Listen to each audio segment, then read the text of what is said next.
ভয়াবহ সড়ক দুর্ঘটনা হয়েছে মৌলভীবাজার টু শেরপুর রোড। একটা কার একটা বড় গাছের মধ্যে মারছে, মারার পরে কিন্তু যে মানুষটারে মারছে, যে মানুষটা মারছে কার সহকারে এই মানুষের অবস্থা খুব একটা ভয়াবহ। আপনারা ইতিমধ্যে দেখরা যে আমরা সিলেট অনলাইন থেকে আপনারা দেখানোর চেষ্টা করলাম যে ড্রাইভার আছিল, যে বোয়াত আছিল কারের মধ্যে বোয়াত, তার অবস্থা খুব ভয়াবহ। এখন মতো বার করা গেছে না, প্রায় আধা ঘন্টা ধরিয়া উত্তর কাজ চলে, কিন্তু এখন মতো বার করা গেছে না। ফায়ার সার্ভিসের কল তো হয়েছে, ফায়ার সার্ভিস এখন মতো আইসে না।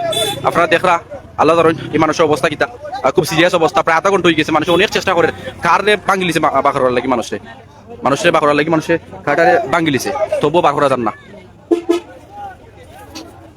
মানুষে অনেক প্রচেষ্টা করে, মানে চেষ্টার কমতি রাখেন না। এত সময় ধরে প্রায় আধা ঘন্টার উপরে হয়ে গেছে মানুষের বার পাওয়ার লাগে, মানুষ অনেক চেষ্টা করে। খুব ভয়াবহ অ্যাক্সিডেন্ট হয়েছে, আর কারোর যে সামন আর মধ্যখান দিয়ে এটাই হয়ে গেছে, ওরকম ভয়াবহ অবস্থা। দেখা দিও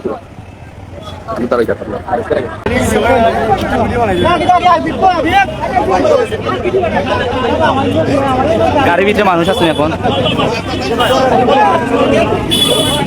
ফায়ার সার্ভিস বাইরে এখন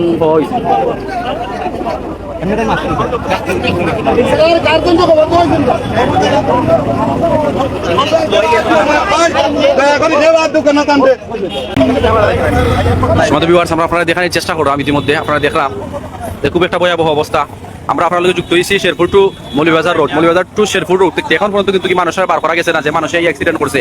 কারোর সামনে বোয়াত আছিল মানুষ, যে কার সালানিত আছিল, তার এখন পর্যন্ত উদ্ধার করা গেছে না। প্রায় 30 মিনিট ধরিয়া উদ্ধার কাজ চলমান, কিন্তু এখন পর্যন্ত উদ্ধার করা গেছে না।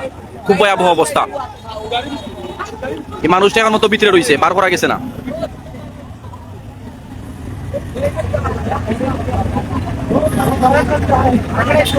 মানুষের চেষ্টার কোনো কমতি রাখেন না, মানে গাড়ি ভাঙিয়ে শেষ, তবুও মানুষ পার করতে পারেন না।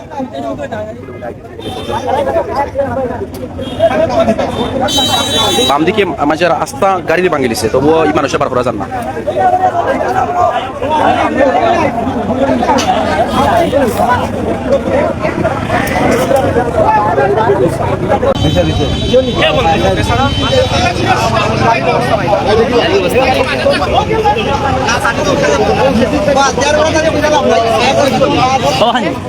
লেভেলের বাদ মানে হতে পারো নি,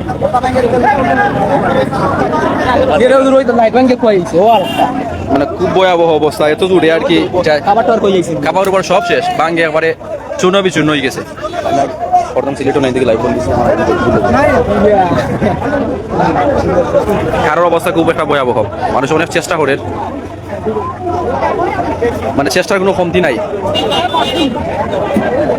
ঘটনা করছে ভাই গাছর লোকে, ও হোকা সামন দেখা যায়, কিরকম আয়া সামন্তি মারছে, গাড়ি শেষ।